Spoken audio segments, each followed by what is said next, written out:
ముఖ్యమంత్రి రేవంత్ రెడ్డి ఢిల్లీలో కేంద్ర మంత్రులు నితిన్ గడ్కరీ, నిర్మలా సీతారామన్లను వేరువేరుగా కలిసి రాష్ట్ర రహదారి నెట్వర్క్ విస్తరణ, విద్యా అభివృద్ధి అంశాలపై వినతి పత్రాలు సమర్పించారు.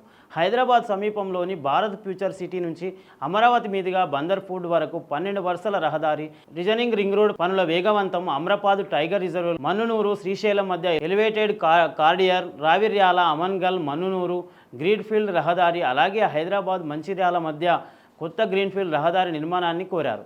దీనిపై గడ్కరీ సానుకూలంగా స్పందించి 868 కోట్ల పనులకు వారంలో అనుమతులు ఇస్తామని హామీ ఇచ్చారు. మరోవైపు విద్యారంగానికి సమూలంగా మార్చేందుకు 30,000 కోట్ల ప్రణాళికలను సీతారామన్కు వివరించిన సీఎం 105 నియోజకవర్గాల్లో యంగ్ ఇండియన్ ఇంటర్నేషనల్ స్కూల్ ఏర్పాటు, ఇతర ఉన్నత విద్యా సంస్థల అభివృద్ధి కోసం నిధులు మంజూరు, ప్రత్యేక కార్పొరేషన్కు అనుమతి, ఎఫ్ఆర్ఎన్బి పరిమితుల నుంచి మినహాయింపు, గత ప్రభుత్వం అప్పుల రిస్ట్రక్చర్ ఆమోదం ఇవ్వాలని కోరారు.